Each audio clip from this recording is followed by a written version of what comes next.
വളരെ സ്പെഷ്യൽ ആയിട്ടുള്ളൊരു നാലുമണി പലഹാരത്തിൻ്റെയാണ് ഇന്നത്തെ റെസിപ്പി. കാണാനൊക്കെ ഒന്ന് വ്യത്യസ്തമായിട്ട് ടേസ്റ്റിലായാലും കുറച്ച് വ്യത്യസ്തമായിട്ടുള്ള ഒരു അടിപൊളി സ്നാക്കാണ്. ഉണ്ടാക്കിയെടുക്കാൻ നല്ല എളുപ്പമാണ്. ഒരുപാട് ഇൻഗ്രീഡിയൻസ് ഒന്നും ആവശ്യമില്ല, പെട്ടെന്ന് തന്നെ ഉണ്ടാക്കിയെടുക്കാം. അപ്പോൾ എങ്ങനെയാണ് ഈ ഒരു സ്നാക്ക് തയ്യാറാക്കുന്നത് നോക്കാം. അപ്പോൾ ഈ ഒരു സ്നാക്ക് തയ്യാറാക്കിയെടുക്കാൻ വേണ്ടിയിട്ട് ആദ്യം തന്നെ 1/4 കപ്പ് ശർക്കരപ്പൊടി ഒരു പാത്രത്തിലേക്ക് ഇട്ട് കൊടുക്കാം. ശർക്കരപ്പൊടിക്ക് പകരം സാധാരണ കിട്ടുന്ന ശർക്കര ഒന്ന് ചിരകിയെടുത്താലും മതിയാവും.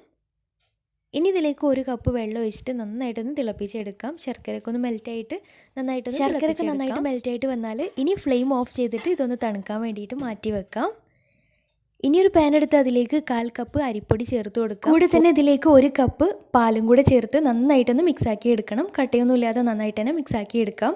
ഈ ഒരു സമയത്ത് ഫ്ലെയിം ഓൺ ചെയ്തിട്ടില്ല. എല്ലാം കൂടെ നന്നായിട്ട് മിക്സാക്കി എടുത്തതിന് ശേഷം മാത്രം ഫ്ലെയിം ഓൺ ചെയ്താൽ മതിയാവും.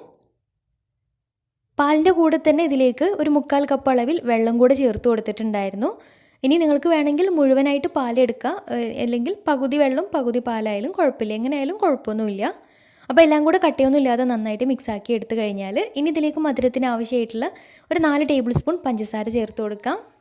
ഇനി ഇതിലേക്ക് 1 ടീസ്പൂൺ നെയ്യും കൂടെ ചേർത്ത് നന്നായിട്ട് മിക്സാക്കി എടുത്തതിന് ശേഷം ഇനി ഫ്ലെയിം ഓൺ ചെയ്തിട്ട് ഒരു മീഡിയം ഫ്ലെയിമിലിട്ടിട്ട് നന്നായിട്ട് കൈയെടുക്കാതെ ഇളക്കി വേവിച്ചെടുക്കാം. അപ്പോൾ ഈ ഒരു പൊടിയൊക്കെ നന്നായിട്ട് വെന്ത് കിട്ടണം. അപ്പോൾ ഒരു മീഡിയം ഫ്ലെയിമിലിട്ടിട്ട് തന്നെ നന്നായിട്ട് മിക്സ് ആക്കിയിട്ട് ഇളക്കിയിട്ട് വേവിച്ചെടുക്കാം. പിന്നെ ഈ ഒരു സ്നാക്കിൽ കഴിക്കുന്ന സമയത്ത് ഇടയ്ക്കൊന്ന് കടിക്കാൻ വേണ്ടിയിട്ട് കുറച്ച് തേങ്ങ ചിരകിയതോ അല്ലെങ്കിൽ നട്ട്സ് എന്തെങ്കിലും കയ്യിലുണ്ടെങ്കിൽ നട്ട്സ് ഒന്ന് ചെറുതായിട്ട് പൊടിച്ചിട്ട് അത് ഇട്ട് കൊടുക്കുകയാണെങ്കിൽ ഒന്നും കൂടി ടേസ്റ്റി ആയിരിക്കും. നിർബന്ധമൊന്നുമില്ല, ഇങ്ങനെ മാത്രമായാലും കുഴപ്പമൊന്നുമില്ല. അപ്പോൾ ഒരു മീഡിയം ഫ്ലെയിമിലിട്ടിട്ട് ഈ ഒരു പൊടിയൊക്കെ നന്നായിട്ട് വെന്ത് വരണം കേട്ടോ. അപ്പോൾ നോക്കിയിട്ട് ടേസ്റ്റ് നോക്കിയിട്ട് കുറച്ച് സമയം ലോ ഫ്ലെയിമിലിട്ട് നന്നായിട്ട് ഇളക്കി വേവിച്ചെടുക്കാം. അപ്പോൾ ഒരുപാട് അങ്ങോട്ട് ടൈറ്റായിട്ട് പോകണ്ട. ടൈറ്റായിട്ട് പോകുന്നുണ്ടെങ്കിൽ കുറച്ച് പാലൊഴിച്ചിട്ട് ലൂസാക്കി എടുത്താലും മതിയാവും. അപ്പോൾ ചെറിയൊരു സോഫ്റ്റ് ആയിട്ട് ഉണ്ടാവണം, ഒരുപാട് കട്ടിയായിട്ട് പോവരുത്. നോക്കിയിട്ട് പാകത്തിന് റെഡിയാക്കി എടുക്കാം. അപ്പോൾ ഉള്ളിലേക്കുള്ള ഫില്ലിങ്സ് റെഡി ആയിട്ടുണ്ട്. ഇനി ഇതിലേക്കൊരു ബാറ്റർ റെഡിയാക്കി എടുക്കണം. അതിന് വേണ്ടിയിട്ട് ഒരു ബൗൾ എടുത്ത് അതിലേക്ക് 1/2 കപ്പ് അരിപ്പൊടിയും 1/2 കപ്പ് ഗോതമ്പ് പൊടിയും കൂടി ചേർത്ത് കൊടുക്കാം. രണ്ടും ഒരേ അളവിലാണ് എടുത്തിട്ടുള്ളത്. ഇനി ഇതിലേക്കൊരു പിഞ്ച് അളവിൽ ഉപ്പും പിന്നെ 1/2 ടീസ്പൂൺ ഏലക്കാപ്പൊടി കൂടെ ചേർത്തിട്ട് നന്നായിട്ട് മിക്സാക്കി എടുക്കാം. ഇനി ഇതിലേക്ക് നേരത്തെ ഉരുക്കി വെച്ചിട്ടുള്ള ശർക്കരപ്പാനി കുറേശ്ശെയായിട്ട് ഒഴിച്ചിട്ട് മിക്സാക്കി എടുക്കാം. കുറച്ചൊരു ലൂസായിട്ടുള്ള ബാറ്ററാക്കി എടുക്കണം. ശർക്കരപ്പാനി കുറവാണെന്നുണ്ടെങ്കിൽ പാകത്തിന് കുറച്ച് വെള്ളം ഒഴിച്ചിട്ട് ലൂസാക്കി എടുത്താലും മതിയാവും. പിന്നെ മധുരമൊക്കെ നോക്കിയിട്ട് ബാലൻസ് ചെയ്തിട്ട് ശർക്കരപ്പാനി ഒഴിച്ചു കൊടുക്കാം. അപ്പോൾ നമ്മൾ ദോശമാവിൻ്റെ ഒക്കെ പോലെ ലൂസായിട്ടുള്ള ബാറ്ററാണ് ആക്കിയെടുക്കേണ്ടത്.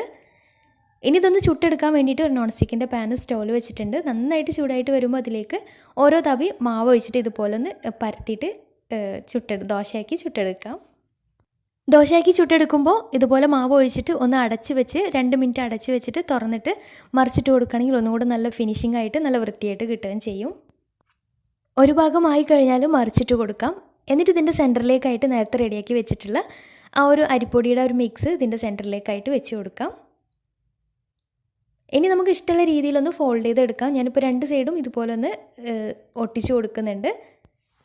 ഇനി 2 ഭാഗവും ഓരോ മിനിറ്റ് തിരിച്ചു മറിച്ച് വിട്ടൊന്ന് പ്രസ് ചെയ്തിട്ടൊന്ന് വേവിച്ചെടുക്കാം. വേണമെന്നുണ്ടെങ്കിൽ കുറച്ച് നെയ്യൊന്ന് സ്പ്രെഡാക്കി കൊടുക്കുകയും ചെയ്യാം.